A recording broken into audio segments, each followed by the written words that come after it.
Na Idade Média, os caras não sabiam que existiam micro-organismos. Isso é erro crasso, não cai nessa. Mas também a gente já foi muito vida louca, né? Não sei se você lembra. Brigava com namorado, não, tomou antibiótico. Que isso? Como assim? A matéria orgânica em decomposição, ela liberava ares ruins. Que loucura. Aí os ares ruins adoeciam as pessoas. E ao estudar para esse podcast, eu fiquei com medo, viu, Ângelo? Quanto mais a gente estuda, mais medo a gente fica. Salve comunidade, professor Daniel Marques aqui falando. Vamos trocar uma ideia hoje sobre biologia no melhor podcast do Brasil. E ao estudar para esse podcast, eu fiquei com medo, viu, Ângelo? Puta merda. Fala, galera! E aí, gente? Sejam bem-vindos. Estamos de volta. Segunda temporada do BioATP Cast. E hoje a gente vai quebrar tudo e eu também fiquei com medo. Assunto aqui de saúde pública, né? Um problema de ordem mundial. E, cara, quanto mais a gente estuda, mais medo a gente fica. E como a gente tem criança, né, cara? Você pensa assim, pô, é um problema que é pro resto da vida da humanidade. Então, as criancinhas aí vão ter um problema mais grave lá na frente. E, né, para vocês não ficarem muito curiosos, o que a gente vai falar hoje? Vamos falar de resistência bacteriana aos antibióticos. Problema gravíssimo que a gente enfrenta e vai enfrentar e tende a piorar. Mas também a gente já foi muito vida louca, né? Não sei se você lembra. Assim, a gente viveu essa geração. A gente tem 40 e poucos anos. E eu lembro que, há um tempo atrás, cara, a gente comprava antibiótico na farmácia, assim, aleatório, o que a gente quisesse. E acontecia muita pessoa ir ao médico uma vez... Aí ele ia lá e decorava mais ou menos qual era o antibiótico que o médico tinha dado para aquele problema. Depois comprava de novo. Comprava direto, sem médico. E era muito comum a pessoa abandonar tratamento. Era uma coisa muito prejudicial. Hoje temos muitos problemas ainda. Já melhorou um pouco nesse aspecto, mas não parou com o problema. A gente tem que ter outras soluções. E era tão doido que a pessoa, às vezes, sei lá, velho, brigava com o namorado, não, tomou um antibiótico. Que isso? Como assim, cara? Não, já vou pegar a bactéria de surpresa, porque eu sei que eu vou adoecer. Que loucura. É porque você ficou triste, a imunidade vai cair, o cara já achava que ia ficar doente, já evitava. Exatamente. E quando o Brasil proibiu a venda, né, os caras começaram a comprar anti-inflamatório. A ideia. A venda de anti-inflamatório subiu. Porque o cara tinha que comprar um remédio. O cara, não pode antibiótico, vou comprar alguma coisa. Que isso, aí comprava. Em vez de comprar antidepressivo. Não, mas muito bom recomeçar aqui essa trocada de ideia de biologia. E esse ano vai ter muita coisa pela frente aí. Só tema maravilhoso e útil para a prova, né? Que é o mais legal. E para a nossa vida, né, cara? Porque conhecer, por exemplo, sobre bactérias, sobre micro-organismos, sobre medicamento, é um negócio importantíssimo, cara. Você imagina na Idade Média. Na Idade Média, os caras não sabiam que existiam micro-organismos. Doideira. E sacava que alguém adoecia e morria, né? Mas não sabia o que era, a origem, o que rolava, né? Tinha nem noção, cara. Nem noção. E como a gente tem um público que, além do Enem, muita gente vem, às vezes os pais, né? A gente vê notícia, os meninos relatam pra gente. É bom também pra pessoa, por mais que não vá fazer vestibular, assim, entender o problema de forma geral e melhorar, né? Parar de usar o antibiótico a qualquer custo. O cara, às vezes, vai ao médico e cobra o médico antibiótico. Não, eu quero antibiótico. Total. Mas calma aí, cara. Tem um caso curioso, assim, de um amigo nosso, que o pai dele estava na Inglaterra. Certo. E daí o pai dele adoeceu lá na Inglaterra. Começou a passar mal e tudo mais, e não melhorava. E daí, bicho, ele foi para lá para ver o que estava acontecendo. Chegou lá, o pai dele estava sendo tratado com penicilina. Nossa. E aí ele falou assim, gente, deixa eu dar uma ideia. Esse amigo nosso é biólogo também. Deixa eu dar uma ideia para vocês. No Brasil, a gente não usa penicilina para mais quase nada. A gente é resistente à penicilina. As bactérias estão resistentes à penicilina já. Aí trocaram o antibiótico, o pai dele melhorou. Olha aí. Sacou? Pra você ter uma noção do uso indiscriminado, do uso errado, o que fez. Pesado, velho. Isso é uma informação, né? Se o filho não tivesse ido lá, o médico não ia... Então, o conhecimento dele aqui do Brasil ajudou ele lá, porque ele sabe que aqui o uso era muito, muito grande, né? Sem informação vem a loucura, né? Na Idade Média, lá, os caras tinham uma teoria que era a teoria miasmática. Que era, assim, eles viam pessoas adoecendo e tudo mais, eles achavam que era porque a matéria orgânica em decomposição, ela liberava ares ruins. Que loucura. Aí os ares ruins adoeciam as pessoas. E aí, nisso daí, sem saber que existia micro-organismo, o controle era nenhum. Pra você ter uma noção... Os médicos, eles faziam cirurgia sem esse controle de esterilizar. De asepsia, né? Não tinha. Não tinha asepsia. Os caras, na parte da manhã, eles iam lá, ficavam manipulando cadáver para poder estudar. Na parte da tarde, atendiam mulheres grávidas. Que doideira. E aí morria uma galera e ninguém sabia por que disso daí, cara. Isso é muito a evolução do conhecimento, né? Depois que eles começaram a usar a solução de iodo nas cirurgias, melhorou bastante e tal, né? Mas olha que doideira, os caras faziam cirurgia sem preparação nenhuma. Sem doideira. preparação, não tinha essa noção de contaminação e de infecção. É até legal a gente diferenciar o que é contaminar e uma coisa de uma infecção. Por exemplo, assim, essa minha caneta aqui, ela pode estar contaminada. Ela está contaminada, por exemplo, com a bactéria que pode atingir minhas vias aéreas. Aí eu coloco na minha boca, sou contaminado, depois sou infectado. Então, um ser é infectado, uma célula é infectada. Uma caneta, ela está contaminada. Então, instrumentos contaminados e um tempo inteiro ali em contato. E o médico não tinha noção nenhuma. Não sabia que existia, né? Então nem era um problema, não sabia. Você tem uma noção? A galera descobriu os micro-organismos, né? Sim. Aí um cara muito importante, demais para tudo, foi o Pasteur. O Pasteur, ele conseguiu provar que um micro-organismo vinha de outro micro-organismo. Ou seja, que não surgia da matéria bruta. Porque até então o cara falava assim, não, esse micro-organismo surgiu do seu ferimento aí, daí por isso que você morreu. Espontânea. Geração espontânea. Depois que o Pasteur provou que um micro-organismo só vinha de outro, quer dizer que se o médico fez uma cirurgia e o paciente foi contaminado, depois infectado, é porque o aparelho que ele usou ali estava com problema. O aparelho que ele usou ali tinha uma contaminação. E aí eles começaram a ter uma noção bem maior de asepsia e de esterilizar, de cuidar dos equipamentos. Não, e você vê que é uma coisa óbvia hoje, né, cara? Você fala assim, não, isso é óbvio, não posso pegar uma coisa suja e mexer no ferimento. Mas é tudo a evolução, é assim, é ciência. O cara não sabia, fazia do jeito lá. Até alguém ter a ideia de fazer, não, vou fazer assim, a coisa foi melhorando. Então o que é óbvio hoje nem sempre foi óbvio. Doideira isso, a evolução é legal do conhecimento, né? Aí o Pasteur ajudou pra caramba, né? Com isso daí. E o Koch, ele conseguiu provar uma coisa que o Pasteur já imaginava. Que o que causava doença, muitas das vezes, eram micro-organismos. E ele fez a associação, ele provou, ele fez experimentos provando que micro-organismos eram responsáveis por doenças. Porque antes o povo era muito vida louca, era tentativa e erro, né? Uma coisa muito maluca que a galera já usava antibiótico sem saber que era antibiótico. Era conhecimento popular, tipo assim, né? O cara sabia que tinha alguma ação que ajudava, mas não sabia nem que era, contra quem era. Até hoje tem umas loucuras que não funcionam, né? Você vê, às vezes, no interior, assim, tem gente que coloca cocô de cavalo no machucado, café. Aí é doideira. Doideira. Só que parecia doideira uma coisa, mas funcionava. Os caras colocavam em machucados, em feridas, pão com bolor. Que doido. Pão com bolor. E aí percebia que tinha uma evolução. Eles... fazia uma massa daquele pão bodorento e colocava no machucado. E olha funcionava, que doido. Você me fez lembrar, né? A gente vai lembrando as coisas, né? Você já viu aquele filme Gladiador, né? Todo mundo aí já viu. Tem uma hora lá que o comandante lá, não, acho que é Maximus que ele chama, ele é vendido como escravo, aí ele toma uma espadada, não sei se você já viu isso. Aí o ferimento fica muito ruim, ele desmaia, quase morreu. Aí o filme volta com ele sendo carregado por uma galera lá e cheio de larva no ferimento. Que doideira. E a galera fala assim, não, deu larva, o cara vai morrer mesmo, não sei o quê. Não é, aquela larva foi colocada.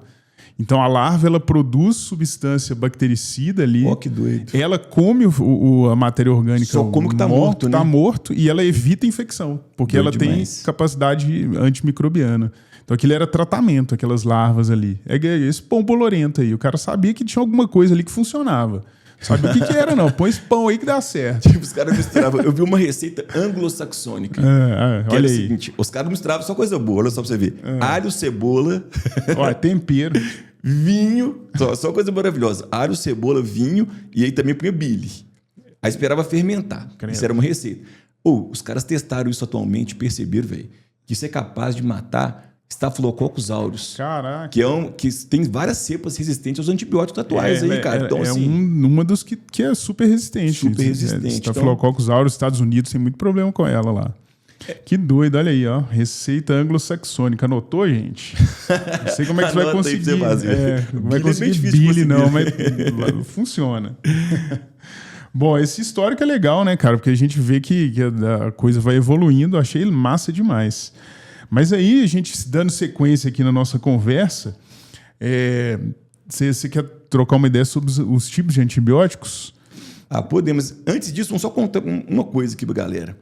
Que antes do desenvolvimento desses medicamentos, a expectativa de vida na Europa, legal. em 1900 e pouco, na Europa, 1900 e pouco, a expectativa de vida era 47 anos. Ou seja, a gente já tá quase morrendo já, né, velho? Eu já tô no bico do corvo já. Aí eu vi um dado também legal que quando, né, começaram a usar em larga escala os antibióticos, aumentou em 20 anos a expectativa de vida, na média. Olha que loucura. Então, só fazer esse controle, 20 anos a mais. Doideira. Eu acho que se hoje a gente conseguisse, por exemplo, a cura para o câncer, seria uma comparação parecida com o ano passado, até menos impactante quando começou o antibiótico, cara. Porque uma expectativa de 47 anos, cara. Muito baixa. É muito baixa, sacou? Doideira. Então foi uma descoberta muito importante mesmo. E antes da gente partir para os tipos mesmo, só uma curiosidade.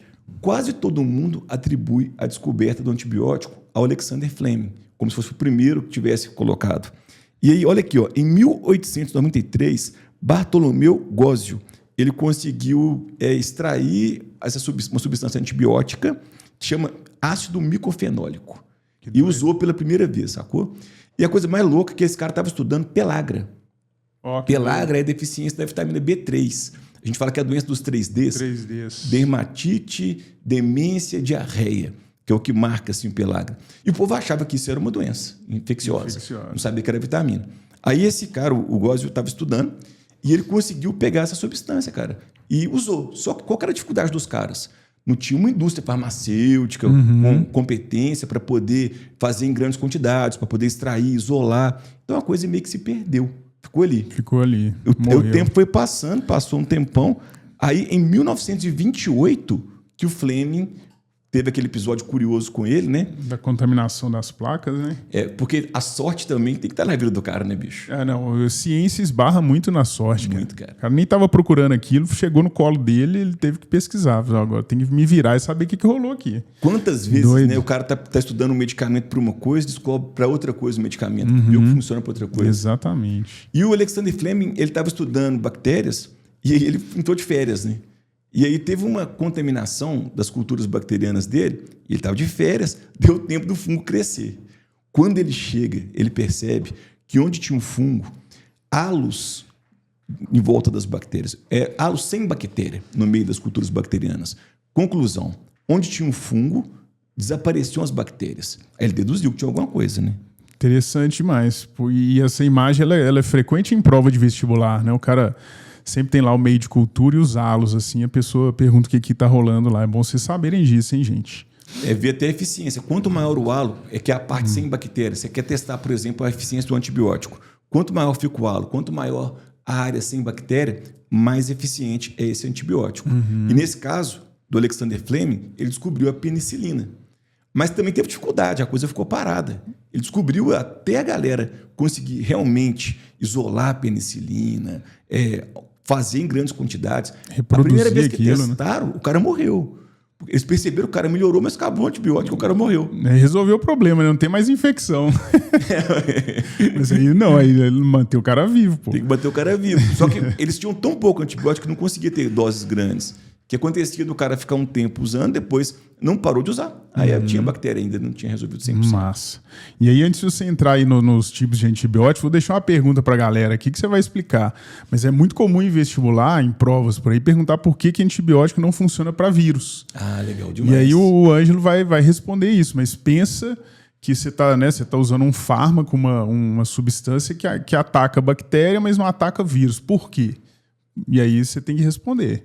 Aí eu vou começar até pela palavra, né? Fala assim, antibiótico, biótico de vida, antivida. Não tem aquela discussão se vírus é ser vivo, se não é ser vivo, né? Que a ideia de vírus não tem célula e não tem estruturas celulares. Então fica difícil de você usar um antibiótico para poder combater os vírus. É o contrário de simbiose. Antibiótico vem de antibiose. E simbiose seria mesmo a vida, viver junto ali, tudo bem. Agora, quando é antibiose, alguém vai se prejudicar. Eu trouxe uma listinha aqui das atuações de antibióticos, como que eles vão agir, para vocês entenderem como é que funciona e também ver que para vírus não funciona. Não funciona para vírus, exato. Penicilina, que é o classicão, ele inibe uma enzima que chama transpeptidase, que é uma enzima fundamental para fazer as ligações cruzadas entre os peptídeos da parede celular da bactéria. Ou seja, se a pessoa toma penicilina, algumas bactérias não conseguem construir a parede celular. Bactéria sem parede celular roda, né, bicho? Doideira. E lembrando aí que a constituição da parede celular da bactéria a gente chama lá de peptídeo-glicanos, né? Que nome popularzão assim, mureína. Mas o Ângelo falou aí, você tem ali alguns aminoácidos que tem que ligar e aí o antibiótico atua exatamente aí, não deixando, desestabilizando, destruindo a parede celular da bactéria. Estabilidade. E vírus não tem, tá vendo? Então já é um argumento. Já como é que vai atuar como. na parede celular sendo que ele não tem? Sulfonamida é um outro legal. Ele inibe a produção de ácido fólico. E sem ácido fólico fica difícil a bactéria, né, Daniel? Legal. O ácido fólico ele é essencial para o metabolismo de DNA, né? Material genético. Então, se tem ali alguma cascata metabólica sendo inibida na hora de produzir o material genético, ela se lascou. Aí você deve estar pensando assim, mas então se eu tomar isso, eu também não vou produzir o ácido fólico. Você nunca produziu. Nós não conseguimos produzir ácido fólico, que é a vitamina B9. O que a gente faz é conseguir esse ácido fólico na alimentação. Consegue então, pronto. Não é que o antibiótico destrói o ácido fólico. Ele impede a produção e a bactéria produz. Para ela é essencial. Tem um outro que chama tirotricina. Esse daí, ele desorganiza a membrana. Então, seria uma coisa um pouco tensa a gente tomar um antibiótico desse. Que a gente tem membrana, e as membranas elas têm uma constituição de quê? Fosfolipídio, tem proteína, tem carboidrato. Então, poderia ter algum efeito colateral na gente, sim. Mas aí sabe como é que usa? Uso tópico. Ah, então, legal. Aí faz sentido. Porque se ingerisse, ia cair na corrente sanguínea e as células iam desestabilizar. Mas o uso tópico, vira uma pomadinha ali, alguma coisa, resolve. Boa. Tem um outro que chama streptomicina. Streptomicina, claro que você não tem que decorar isso, mas só para você entender as atuações. Não é essa, sacou? não. Só para você entender. A bactéria ela tem duas subunidades ribossomais. O ribossomo é 70S. Esse daí eu acho uma loucura, porque, pensa, o ribossomo é 70S. Da bactéria é 70S, isso. Da bactéria. Aí ela tem uma subunidade 30S e uma 50S. Aí você fala, porra, deu errado, porque dá 80, deu ruim, né? É porque essa unidade ela vai medir, na realidade, o formato hidrodinâmico, sacou? Da estrutura. Então, por isso que o somatório dá uma coisa meio maluca mesmo. É uma unidade criada, né? O pesquisador que criou lá. Nem seu nome. Em homenagem a ele. Na Poli falou com a gente o nome dele até agora. Eu também esqueci o nome dele. E aí, a parada é que essa streptomicina ela vai atrapalhar a subunidade 30S. Aí, como consequência, na hora de fazer a tradução, na hora de ligar os códons com os anticódons ali, dá uma alteração. Aí começa a formar proteína alterada, nem forma proteína. Seria um problema. Doido. Aí, só para fechar, tem outro que chama tetraciclina, que é bem famoso, que também altera a estrutura do ribossomo bacteriano 30S.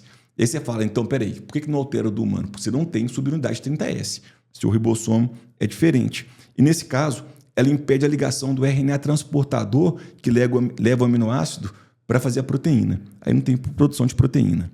Tem um que chama clorofenicol, que impede a ligação peptídica entre os aminoácidos para formar proteína. Deu uma colada aqui, Svedberg, o nome do cara. Svedberg, sei lá se a pronúncia é essa, né? Aí começa com S o nome do cara. Essa que é Svedberg.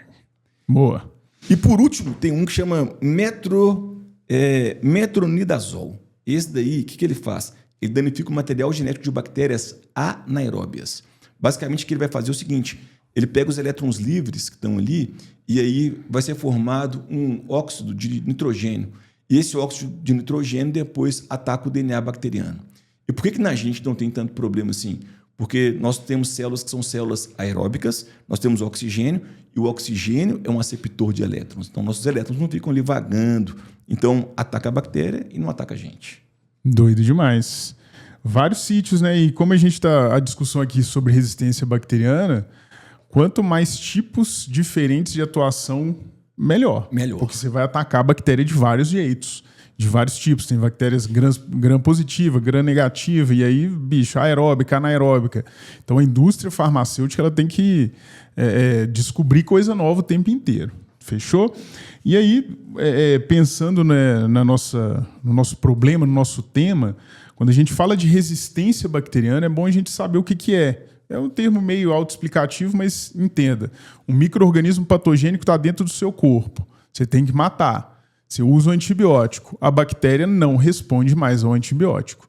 Então, a bactéria mesmo na presença daquela droga, ela cresce e continua se multiplicando. Então, está feito. A resistência bacteriana é algum mecanismo da bactéria se livrar, não sofrer com a atuação daquela droga. E tem muitos jeitos, né? Eu estava procurando coisas interessantes, aí a gente vê, por exemplo, tem cepa de bactéria que produz a penicilinase. Olha que doido. Você tem a penicilina, coloca a penicilina. A bactéria produziu, a gente vai explicar mais ou menos como é que surge esse tipo de coisa, mas a bactéria produz uma enzima quebradora de penicilina. Olha que doido. Tem umas que, algumas mutações que conferem mudança no sítio, no alvo. Aí o antibiótico atua naquele alvo, igual o Ângelo falou, sei lá, RNA transportador. Aí o alvo muda.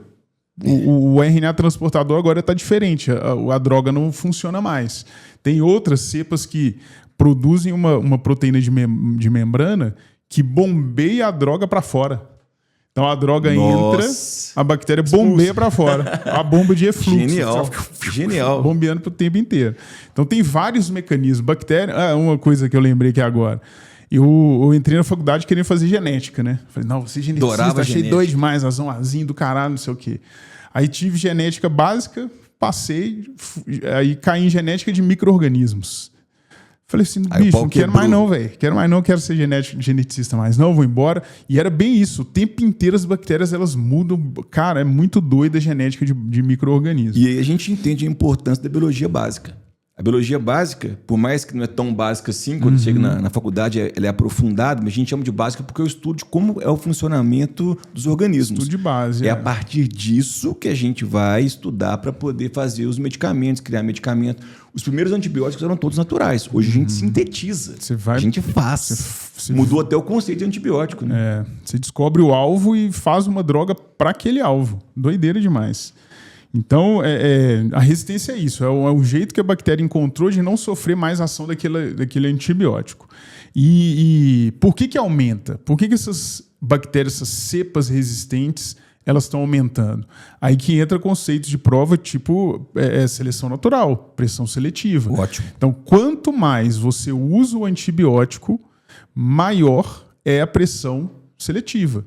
Você está exercendo uma pressão seletiva naquele ambiente. E a gente sabe que, né, a gente vai discutir isso, o antibiótico ele não está criando a bactéria resistente. Eu costumo brincar em sala assim, gente, antibiótico é veneno para a bactéria. Porque cria, se você digitar no Google aí, você vai ver que aparece, a bactéria, o antibiótico está induzindo resistência.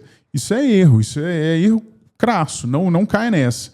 O antibiótico ele é um veneno para a bactéria, não é whey protein de bactéria para deixar ela forte. no viagem não, cara, então, é veneno. O antibiótico não aumenta a resistência da bactéria. Não cria nada, o antibiótico simplesmente ele está ali para matar a bactéria. Só que uma vez que a bactéria desenvolve ali algum mecanismo para evitar a ação da droga, ela sobrevive. A questão é você entender a lógica. Não é a droga que induz a mutação. Não é a droga que faz alguma coisa acontecer. A droga simplesmente seleciona. E como a gente usa muito antibiótico, pressão seletiva, cada vez aumenta a chance de aparecer uma coisa nova. Só para vocês entenderem uma lógica. Imagina que tem eu e o Daniel no ambiente. O Daniel tem mais melanina do que eu. Sim. Nós dois vamos ficar expostos ao sol e à radiação intensa durante muitos anos. Quem morre primeiro? Eu. Tem menos proteção. O sol gerou proteção do Daniel? Não. Já tinha antes. É isso. Existe uma coisa que chama diversidade genética. Da mesma forma que eu não sou igual ao Daniel, eu não sou igual a vocês, as bactérias são diferentes umas das outras. E é aí que a seleção natural vai atuar. A seleção natural atua no espectro da diversidade que existe. E existem bactérias que conseguem sobreviver melhor, mais tempo, na presença dos antibióticos. Exato. Então, quanto mais se usa o antibiótico, mais pressão seletiva, mais seleção, mais disseminação. E a gente sabe que elas não ficam guardando a informação para si. Então, se a gente pensa, vamos lá, mutação. Mutação é uma coisa aleatória. Mudou o material genético, conferiu uma coisa. E aí lembra, mutação não tem que ser boa, não tem que ser ruim. A mutação é aleatória. Ela pode ser neutra, pode ser boa, pode ser ruim, pode ser o que for. A questão é, quando é que essa variação genética vai ser vantajosa? Porque pensa, eu tenho duas bactérias vivendo no mesmo lugar, igual o Ângelo falou, dando o exemplo da gente, cor da pele. Se não tem um antibiótico, elas vão competir em igualdade de condições. Aí o que vai selecionar elas não tem a ver com antibiótico, tem a ver com o ambiente que elas vivem. Por exemplo, tem bactéria que vive na sua garganta.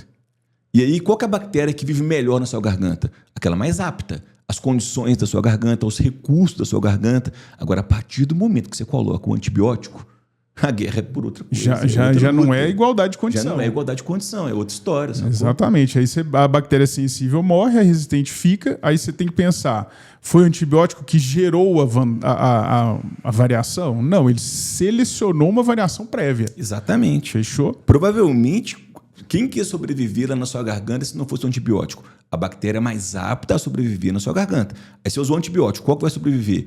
Aquela que naturalmente é mais resistente ao antibiótico. Mudou o jogo. Pensa nisso, não é induzido, ele é uma seleção que ocorreu ali. E pensando na questão da resistência, que é o nosso foco, pensa que essas bactérias podem ter uma mutação pontual nelas ali, Boa. conferir uma vantagem, mas elas conseguem transferir essa vantagem de forma horizontal, que é o que a gente chama de transferência horizontal. Isso. Ou seja, elas vão transferir para uma geração próxima, ok, mas elas conseguem transferir para as bactérias que estão na mesma geração delas. Transferência horizontal é um problemão. Se pensar que existem lá os plasmídios, lembra do conceito de plasmídio? DNA, né, um DNA menor, DNA satélite, que geralmente carrega informações associadas à resistência ao antibiótico. Uma bactéria dá essa resistência para outra, que já existe do lado dela. E é mais doido ainda que pode ser de espécie diferente. Não, e o mais louco é que o plasmídio ele traz características extras. A bactéria tem um cromossomo principal dela que traz as características vitais, o que ela precisa para poder viver. O plasmídio traz coisas extras. É como se eu estou pronto aqui agora e eu pudesse colocar alguma coisa extra. Você colocaria o quê se você pudesse escolher uma coisa extra para colocar no Uma extra agora? Você vai ganhar uma coisa nova. O que você colocaria? Eu não posso falar aqui não, velho. Acho que vai pesar, vai descambar para outro lado. Deixa quieto. Eu gostava quando eu colocaria. Eu falei da sala, os meninos, você é muito doido, cara. Eu colocaria asas. Os caras, asa? Você é louco, velho.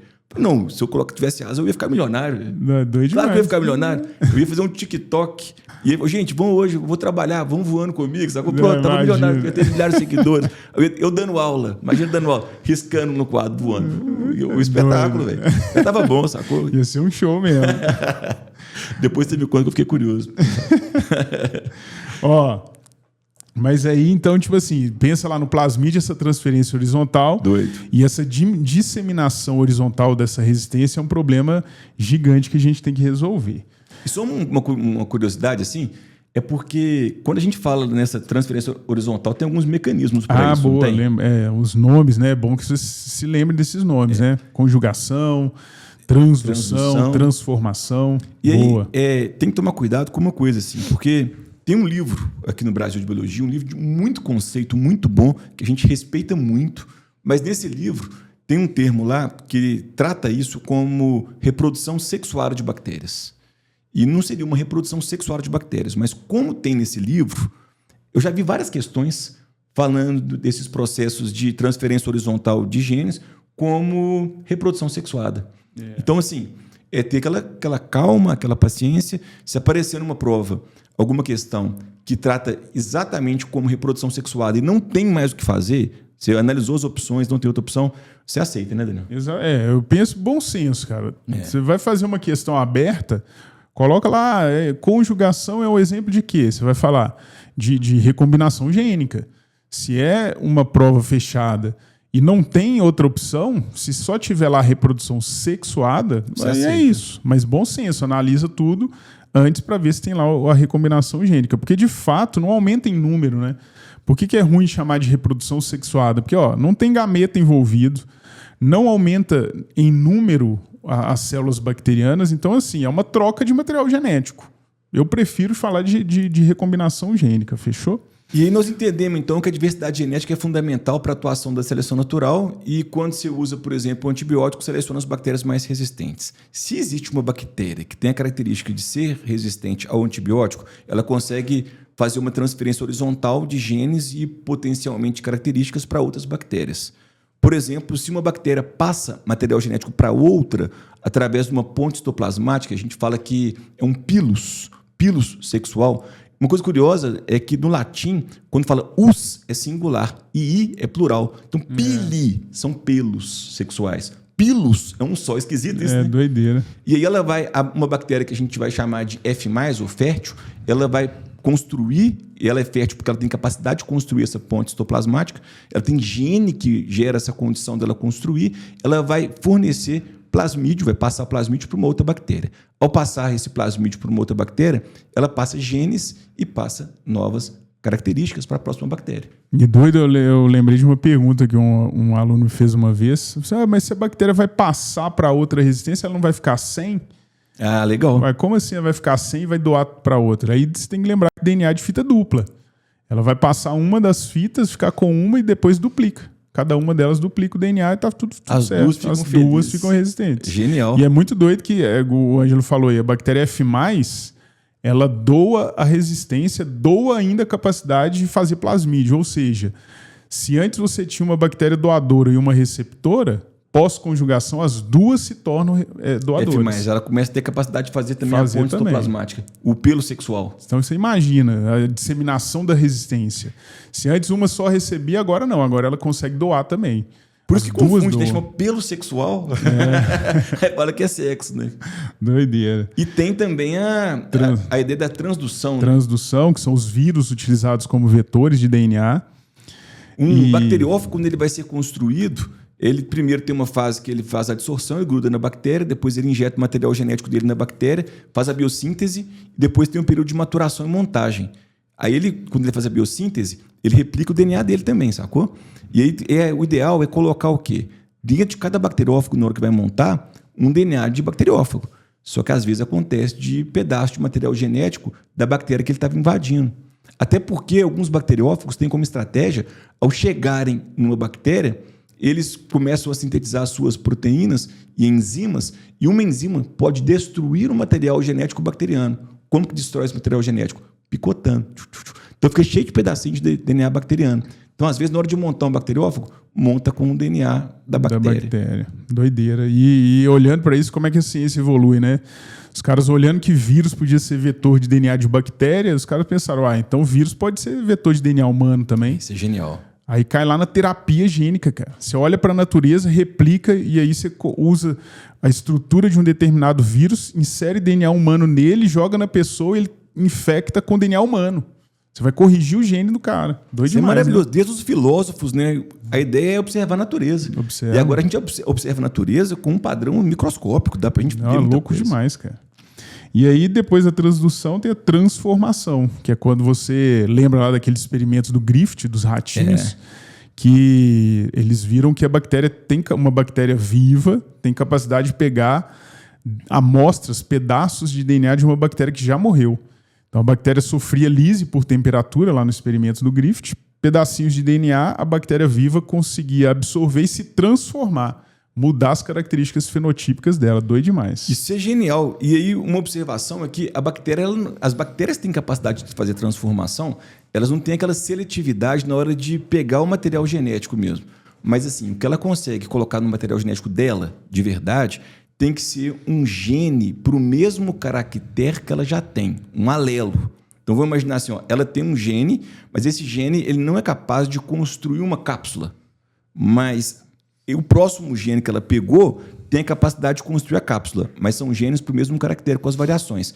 É tipo assim, é para cor, mas pode variar o preto e o vermelho, por exemplo. Ela não é capaz de pegar qualquer gene, senão seria uma coisa muito maluca também. E também ia ser muito doido, né? Seria uma coisa muito maluca. Tem que ter E uma outra curiosidade que eu estava na hora da pesquisa, para fazer aqui o podcast, nos livros clássicos, igual Tortora, sim, ele não cita transformação.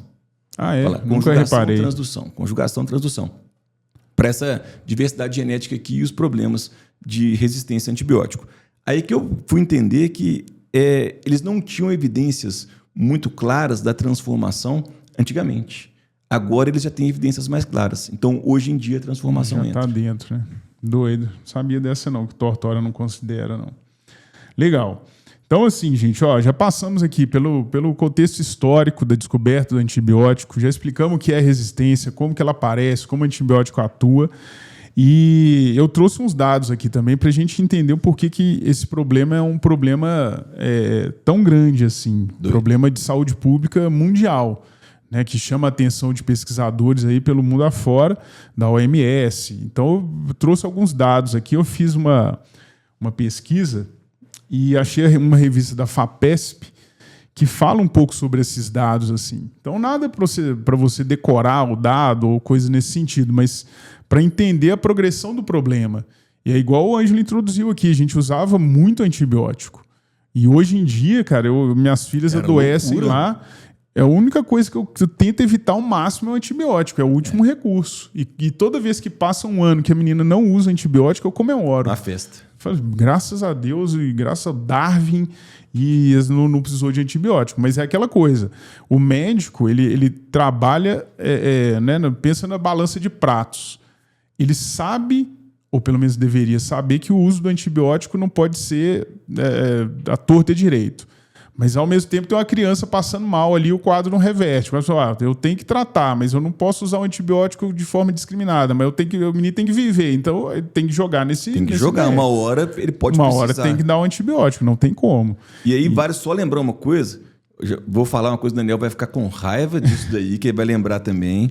Durante a pandemia, a gente viveu problemas graves. Nossa. E a gente viveu um problema que as pessoas começaram a tomar azitromicina, que é um antibiótico, como se fosse profilático para Covid, que é um vírus. Isso é loucura, né? É uma doença causada por um vírus. Que momento, né, velho? Que a gente viveu. E aí, o que a gente fez? A gente selecionou bactérias resistentes, cara, pra caramba, porque o uso maluco aí, os caras tomavam sem ter nada. E olha como é que é a ignorância. É porque algumas pessoas, quando tinham a Covid grave, estavam internadas, elas realmente desenvolviam uma pneumonia por bactéria secundária. E aí sim o médico daria azitromicina. Uhum. E aí algumas pessoas viram isso e começaram a replicar como se fosse um profilático. Profilático é vacina, galera. Profilático não é antibiótico nunca. O uso do antibiótico sem recomendação. Isso foi 2020, 2021. Que loucura. Isso que é difícil. Mas eu espero que... Eu tenho a impressão que a gente está saindo um pouco dessa grande loucura, mas assim, tomara que seja uma impressão correta. Tomara, porque tá danado, né? Esse povo antivax e tomando antibiótico de qualquer forma aí, mas enfim, vamos seguindo, espalhando a ciência e o conhecimento por aí, tá? Então, olha só os dados da revista da FAPESP, lá de São Paulo, que é alvo de prova o tempo inteiro, né? Sempre tem uma fonte da FAPESP lá. Sempre que tiver uma oportunidade, leia. Tem o site, né? Então, tipo assim, é até bom a gente pensar em deixar os links aqui na descrição, né? Boa ideia. Porque a gente deixa os links da nossa pesquisa e você vai ter uma fonte de pesquisa também. Para facilitar a pesquisa de vocês e porque a gente tem como objetivo aqui divulgar a biologia, mas divulgar aquilo que funciona para melhorar a nossa qualidade de vida também. Claro. E quanto mais pessoas puderem divulgar isso, melhor. Boa. Então, vamos linkar aqui, né? Vamos lembrar disso. Então, assim, gente, olha só. A revista trouxe uma pesquisa publicada na The Lancet, que é uma revista de divulgação científica também, referência gigante. E aí a comparação foi na década de 90, falando de mortes de pessoas por superbactérias. Uhum. Então, morte em decorrência de uma infecção que não conseguiu ser tratada por antibiótico. Então, os dados foram assim, ó. Lá em 1990, eles estimaram aqui na pesquisa que morreram 1,06 milhão de pessoas por ano decorrente de infecção bacteriana não tratável. Não conseguiram tratar, 1 milhão. E já era muita gente. Já é muita gente. Isso na década de 90, tem gente escutando esse podcast que não era nascido. Já tinha gente morrendo por problema de infecção bacteriana por superbactéria. Em 2021, pandemia aumentou para 1,14 milhão por ano, pessoas que morreram. E aí vem o dado. A projeção para 2050 é de quase 2 milhões de pessoas por ano morrendo por infecção decorrente de superbactéria. Que isso, galera. Se você pensar nisso, cara, você tem... Se chegar em 2050, 2 milhões de pessoas morrendo por ano, você vai estimar aí em 25 anos daqui pra frente quanta gente morreu. Ou vai morrer, né? Ter uma noção. Sabe o que é isso, galera? Você tem uma bactéria que está infectando o seu corpo e você vai para o hospital e os médicos testam tudo que eles podem, e mesmo testando todos os antibióticos que existem, consorciando, usando dois de uma vez, tentando de tudo, não existe resposta. Não há mais o que fazer com o paciente. E esse paciente que não há mais o que fazer com ele, ele fica isolado. É isolar para não passar para ninguém. Cara. Espera para ver se ele vai reagir ou se vai morrer. Tem cepas que não respondem a nada. Você fala, gente, então como é que resolve? Você tenta diminuir um pouco a ação da bactéria para o corpo da pessoa reagir. Tentar reagir. Tentar matar o sistema imune dela, trabalhar, você dá ali uns medicamentos que aumentam a atividade imunológica, porque o corpo dela que tem que reagir. Doideira demais. Dado, eu fiquei de cara. Então, até 2050, a projeção é que se nada mudar, você vai ter aí 2 milhões de pessoas por ano no mundo morrendo de causa por superbactéria. Doideira. Bom, mas enfim, vamos seguir nos dados aqui para vocês ficarem assustados, tá bom? A ideia é essa, para ficar com medo igual eu fiquei. Pra vocês pararem de usar esse trem à toa aí. Olha o dado. Lá em 1990, a pesquisa, eles viram que tipo assim, tentando explicar o avanço dos dados, né? Então os caras fizeram um perfil etário. Por que lá morreu esse tanto de gente e agora tem morrendo mais? E uma das coisas primeiro, que tem mais gente velha. Tem mais idosos. Então, em 1990, você tinha no mundo 5,3 bilhões de pessoas. Desses 5,3, 6% estavam acima dos 65 anos. Então, 5 bilhões, 6% acima de 65 anos. Em 2021, lá na pesquisa, já tínhamos 7,9 bilhões de pessoas no mundo e 10% acima dos 65 anos. Então, a idade é um fator a ser considerado. E a gente sabe, se aparecer em alguma prova aí, a gente sabe que o sistema imunológico de uma pessoa com idade mais avançada ele é pior. Não tem a mesma resposta. Não tem a resposta que a gente tem. Então, o fato da população estar envelhecendo é um fator. E o dado poderia ser pior, segundo os pesquisadores, só não foi. Aí vem a notícia boa. Porque o número de crianças até 5 anos que morreu por infecção bacteriana de bactéria multiresistente reduziu em 50%. Aí você fala assim, não, então vamos lá, o dado poderia ter sido pior. Poderia, porque a população envelheceu. Agora, por que não piorou mais? Porque a gente tem salvado as crianças. E aí pode ser uma questão de prova. Por que criança está morrendo menos por infecção bacteriana? Vacina. Nossa, quem diria, essa daí é uma Quem ótima. Quem diria? Você está atuando de forma preventiva, a bactéria nem chega. Qual que seria o pensamento direto da maioria das pessoas quando escuta isso daí? Por que as crianças estão morrendo menos? Porque tem mais antibiótico. Só que vocês entenderam que o antibiótico está menos eficiente porque existem mais bactérias que estão resistentes. Então a ideia é, bom evitar da criança tomar um antibiótico, bom evitar dela adoecer, usando o quê? Vacina. A profilaxia. Porque, tipo assim, a bactéria pode até entrar em contato com a criança. Mas se ela... Vamos pensar numa transmissão de via aérea. Se ela inalou a bactéria e o sistema imune dela está treinado a matar essa bactéria, nem virou um problema. Você nem usa a droga, você nem usa o antibiótico. Então resolve. Essa notícia eu fiquei feliz. E, bom, enfim, mas dá uma preocupação porque você vê o movimento anti-vax aumentando, né? A gente vê vacina de pneumonia, já tem uma nova já tem que tomar a nova. Tem a pneumonia, 15 já? Acho que já é 16. 16. Então, assim, cada dia tem uma nova. Não, então, assim, doido, porque eu tenho a lista em 7 anos, né? A Clarice está fazendo... tá com 1 e 8. O esquema vacinal das duas é diferente. Então já tem ali muda, uma lacuna ali de 6 anos, 5 anos e meio, já é outro esquema vacinal. E é assim, né? A ciência vai mudando. Bom, aí eu peguei aqui dados sobre quem são as bactérias mais perigosas. Olha que legal.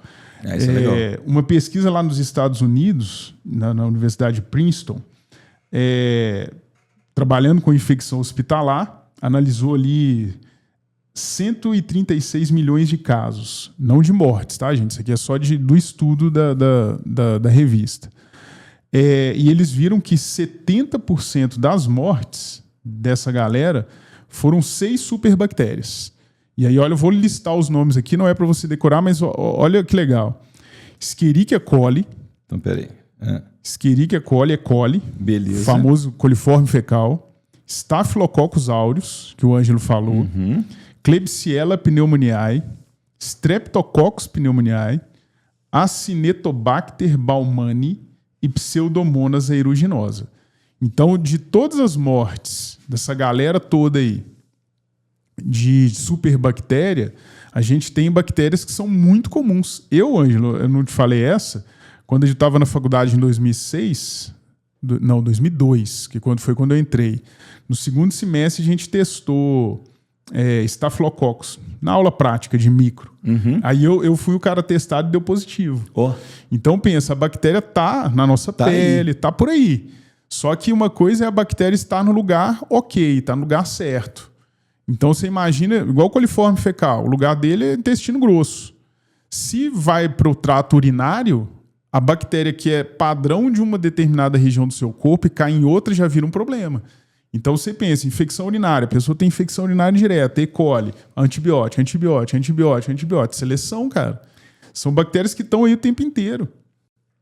Doideira demais. Então, tipo assim, aí eu peguei a pior aqui, né? Eu achei um infográfico aqui, vou linkar as referências aqui, mas na revista lá da FAPESP, falou que uma das que são prioridade crítica, tá assim, ó, prioridade crítica, é Pseudomonas aeruginosa, a Cinetobacter baumannii e as bactérias da família das Enterobacteriaceae, que inclui a E. coli e a Klebsiella, por exemplo. Então, você fala assim, são bactérias que estão no solo, estão na água, são bactérias que estão por aí o tempo inteiro. Só que elas estão sofrendo uma pressão seletiva absurda. E aí vira o problema que a gente está comentando. Então, por exemplo, essa Pseudomonas aeruginosa, ela contamina muito a questão do material cirúrgico. Ela está muito presente porque ela faz biofilme. Então, e aí eu vi recentemente questão de discussão de garrafinha de academia. Você viu essa? Nossa, esse trem fica nojento, cara. Que a galera vai... Só enche de água, né? Só enche de água. Não, água, aí forma o biofilme, daí a pouco você está ingerindo bactéria que pode te matar, cara. Você pensa numa Pseudomonas aeruginosa aqui, você bate nela lá no hospital, o cara faz o teste, não é essa bactéria. Como que trata? Não trata. Aqui, ó, a Poli que gosta disso aqui, ó. As bactérias as iniciais. Escape. Olha lá, ó, que doido. Enterococcus, Staphylococcus, Klebsiella, o míope não consegue enxergar, não. A Cinetobacter, e Pseudomonas e Enterobacter. Aí dá escape, as letras iniciais. Escreve escape com K. Vai lembrar quem está estudando isso para gravar. Doido. E ainda nesse estudo, cara, eles fizeram um teste de 2017 a 2022, teste genético, para ver a frequência dos genes da resistência. Eles viram que aumentou muito nos hospitais. Os caras saíam coletando as bactériazinhas e faziam análise genética do gene da resistência. E aí, praticamente todas tinham alguma coisa. Doideira. Então tem que tomar muito cuidado, de fato. Show de bola. Doido, né? Aí, quer adicionar alguma coisa aí? Lembrou de alguma treta? Tá de boa? Tá de boa? Bora. Então segue o jogo, ó.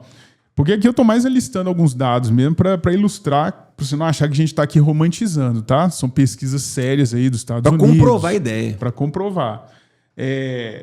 Uma professora de Ciências Farmacêuticas da USP, Eliana Sterling, ela testou 50 cidades no norte de São Paulo e ela achou bactérias multiresistentes no solo agrícola, de área agrícola, solo de criação de animais, rios, córregos, riachos.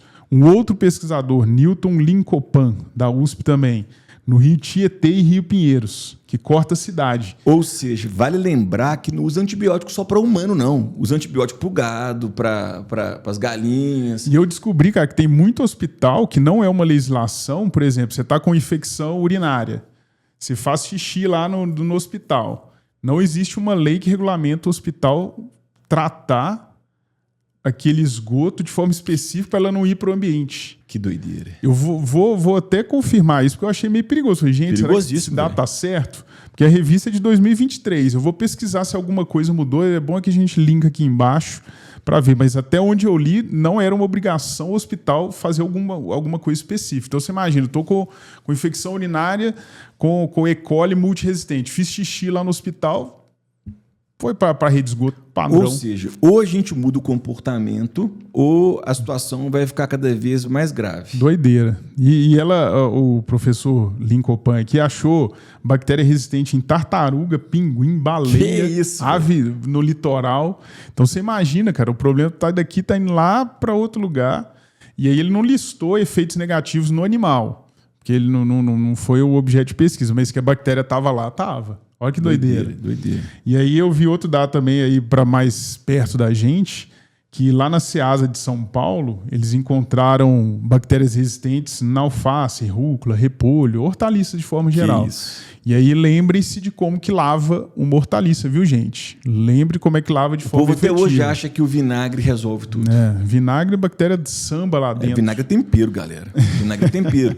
Tem que pôr água sanitária. Água sanitária. A maior doideira que eu acho, porque às vezes para a bactéria até resolveu lá pôr água sanitária, mas alguns protozoários, os cistos, você ainda tem que fazer uma remoção mecânica. Tem que colocar debaixo d'água, enxaguando e passar a mão. Isso daí dá trabalho, né, cara? Isso dá trabalho. Então, o jeito certinho é pegar, passar a mão, limpar, tirar as impurezas, depois pôr na água sanitária e ver se resolve.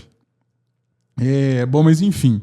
Então esses dados são para te mostrar assim, tá perto da gente, cara. Tá perto da gente. A gente pode precisar de uma cirurgia de emergência a qualquer momento e chegar lá, o bisturi tá contaminado. E eu li umas relações, hoje em dia vai ficando neurado, né? Conhecimento tem hora que é isso. Falar de micro-organismo é meio desesperador, cara. Porque o cara tava relacionando superlotação de hospital com infecção bacteriana. E eles viram que as equipes sobrecarregadas tendem a fazer uma sepsia pior, os equipamentos pior higienizados, e aí o troço só desanda, cara. Hospital tem algumas coisas que eu não entendo, cara. Por exemplo, uma coisa que eu não entendo no hospital, sala de espera de doentes. Você chega no hospital, tudo aí eles fechado. colocam lá num lugar fechado, 200 pessoas, todas doentes. Pelo amor de Deus, cara. Aí você vai, por exemplo, você está no shopping. Criança, eu lembro infantil. Não, quando minha filha era muito novinha, ela teve uma febre, ela tinha 4 meses. Aí com 4 meses, febre, tem que ir para o hospital. Não sabia o que era ainda. Cheguei lá no hospital, bicho. Tinha uma sala de espera com aquele tanto de criança. Não, tem hora que a gente vai, eu vou embora. Eu fui embora, entrei em desespero e fui embora. Agora, aí você quer ir, por exemplo, no restaurante, no shopping, eles te entregam um cartãozinho que vibra, e acende uma luzinha, toca uma musiquinha quando chegou a sua vez. Por que os hospitais não fazem isso? Você chega lá, passa por um pré-atendimento, ganha uma fichinha, e vai lá para a rua, vai para a porta, respirar puro. Aí, na hora da sua vez, de você ter que ser atendido, o negócio vibra, acende uma luz, você vai e parar de um... Ficar compartilhando o ambiente. Passar doença para o outro, passar infecção para o outro. Muitas vezes não tem janela, o lugar é tudo fechado mesmo. Só ar-condicionado, todo mundo respirando aquele ar ali, doideira. Bom, enfim, então vocês estão vendo aí que as bactérias, elas estão não só em hospital, gente, não é só hospital. Claro que se, por exemplo, tem um surto de uma superbactéria no hospital, o ideal é que a pessoa nunca saia de lá. Eu brinco em sala assim, se, por exemplo, você pegar essa KPC aí, Klebsiella, a KPC, ela é uma superbactéria. Entrou no hospital, viu, né, teve infecção hospitalar com KPC, você só sai de lá de 2 jeitos. Ou sai curado ou morto. Aí você fala assim, mas aí é óbvio. Não, não é óbvio. Porque você pode ir para uma consulta no hospital com dor de garganta, o médico te libera para ir para casa. Não é toda bactéria que te prende no hospital. Então, às vezes, você entra, pega uma infecção, é KPC. Bicho, você vai ter que ficar aqui o tempo que for, e ou a pessoa acaba falecendo, e aí a bactéria vai morrer junto também, ou ela é curada. Só que, como é que trata? O antibiótico não faz efeito, e aí você tem um problema gigantesco na mão. Então, você tem essas precauções, você tem esses mecanismos para tentar evitar que a bactéria chegue ao ambiente. Mas elas são micro-organismos, elas estão em todo lugar. E se você usa na atividade agrícola o antibiótico, você está exercendo uma pressão seletiva em bactéria. Mas é para o porco, a ave crescer melhor, mas está exercendo pressão seletiva. Vai rolar, não tem jeito.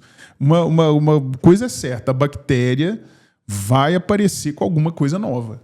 Só que fica ligado, não é indução que eu estou dizendo. Eu estou dizendo que vai acontecer uma variação ao acaso, você expôs ela ao antibiótico, ela vai ser selecionada, não tem jeito. E esperança? Vamos pensar agora na esperança? No futuro, vamos ver o que dá para fazer. O que dá para fazer? Você já falou uma coisa muito legal, vacinação. Vacinação. Então, vacinar é uma coisa evitar interessante. que a bactéria se multiplique de forma preventiva. Pô. Vacinação... Uma coisa que eu li que eu achei interessantíssimo, cara, é a galera pensar em usar doses menores do antibiótico. Porque aí o antibiótico ele não vai selecionar tão rápido, ele vai manter as bactérias, ele só vai diminuir a capacidade de aumentar a população bacteriana e isso vai permitir uma competição entre as bactérias. Elas se resolvem. Elas se resolvem. Se tiver uma competição entre as bactérias, a bactéria que vai se estabelecer melhor naquele momento não é a bactéria que é resistente ao antibiótico, é a que é mais apta a viver naquele momento, naquele ambiente. Legal. Então isso daí é uma possível estratégia também. Massa. Então, ó, vacinação. Vacinar. Então, vamos pensar na solução para minimizar o problema. Vacinação. Ótima. Uso racional da droga. Uso racional. É o que mais ou menos você está falando aí. Conhecimento. Também, a gente saber como que usa o antibiótico, levar a sério, ir sempre ao médico. Não é? Quem quer fazer medicina aí sabe que você está estudando pra caramba no cursinho, vai fazer um curso de medicina longo pra caramba, e aí você pode ter condições de receitar um antibiótico. Exatamente. Desenvolvimento, igual você falou, de conhecimento científico, tentar descobrir coisas novas, e uma coisa legal que pode aparecer, novos antibióticos, novas drogas, é a fagoterapia, né? Isso é legal demais. Isso é legal para a prova. Que tem, a coisa não é tão feita hoje em dia, assim, já é feito, mas assim, ainda não espalhou, não propagou, porque tem coisas ótimas, tem dificuldades. Vamos tentar listar algumas coisas ótimas e algumas dificuldades? Você pensa, bacteriófago, lembra que vírus é específico. Então ele vai atuar em bactéria. Não tem risco dele atuar no seu neurônio. Vai e aí, atuar se na ele bactéria. É específico que vai na bactéria, ele não vai em qualquer bactéria também, não. Isso é ótimo, porque ele não vai destruir, por exemplo, a microbiota do seu intestino. Uma mulher, por exemplo, quando costuma tomar antibiótico, está fazendo um tratamento, é muito comum, depois de um tratamento longo com antibióticos, a mulher dá candidíase, que é um fungo que dá na vagina. E por que ela tem isso? Porque morreram bactérias que deixam a vagina ácida. A vagina tem que ser ácida, senão dá fungo. Agora, isso também é um dificultador. Por quê? Essa autoespecificidade. Chegou o paciente no hospital. Quando é que ele vai acertar qual que é o bacteriófago, qual que é o vírus que ele vai usar? Se ele tiver exatamente o diagnóstico de qual bactéria que é. Se o cara não souber, não dá para usar. Isso é um problema, isso é um limitador também, né? Porque você pensa assim, o ideal é o cara fazer antibiograma e saber qual droga é melhor para aquela infecção. Para aquela infecção. Mas e os médicos pedem? E às vezes demora. A rotina demora. A criança tem que ser tratada na hora. Isso é um problema. Mas, enfim... Desvantagem. Vamos pensar uma desvantagem. A gente trabalhou a ideia da transdução, que é quando um bacteriófago multiplica numa bactéria, acaba pegando material genético de uma bactéria e levando para outra. Isso daí pode ser um problema. Tem também uma coisa que chama ciclo lisogênico que o vírus pode fazer.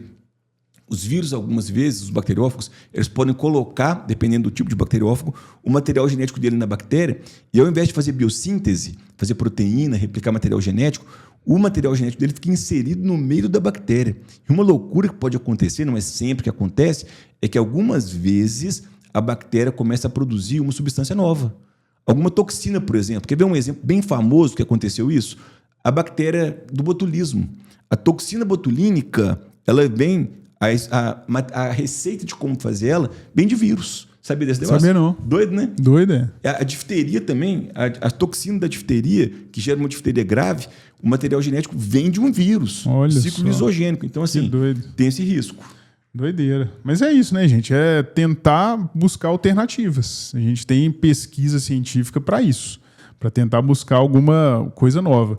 E eu, voltando aqui, só porque eu, pensando nas perspectivas, boa. Na pesquisa lá que o cara, na pesquisa lá da FAPESP, que eu citei aqui, ele projetou, se nada mudar de forma muito expressiva, até 2050, 39 milhões de mortes. Nossa. Por bactéria multiresistente. Então é um dado absurdo. No futuro a gente pode ter uma nova pandemia, só que de bactéria ao invés de vírus. Já pode pensou? espalhar pelo mundo e pode gerar confinamento, atrapalhar a nossa vida, se a gente não tiver as atitudes corretas. Dorme com essa aí, mais uma pandemia, ninguém aguenta não, a né, gente viveu isso, a gente sabe que o negócio é tenso. Tá doido. Ué, velho, eu acho que aqui nós caminhamos bem, né, gente? Foi da hora demais. Maravilhoso. Trocamos uma ideia sobre biologia de base, sobre perspectivas para o futuro aí associadas aí à resistência bacteriana. E tem muito conceito, é uma aula muito rica, um podcast muito rico, tá? Indica aí para os seus amigos que vão fazer vestibular, seus pais, para trocar uma ideia, né, sobre antibiótico, para ver que é um problema real e sério. E vamos espalhando a palavra científica aí. Tamo juntos? E a gente fica muito feliz, cara, de ver que ex-alunos nossos também, que já estão na medicina, continuam escutando a gente, né? A aula eu não assisto mais não, mas o podcast eu estou acompanhando, viu? Então, massa, sejam todos demais. bem-vindos aí, professores de biologia também que participam. A gente recebe muita mensagem de professor de biologia, falando que está participando, está sendo legal, os alunos todos. Sejam muito bem-vindos e que a gente consiga construir uma coisa muito massa esse ano. Eu digo a gente, porque sem vocês esse podcast não existe. Doido demais, velho. Tamo junto. Muito bom. Valeu demais, meu povo. Bora pra cima, bora estudar. Valeu! Viva a ciência!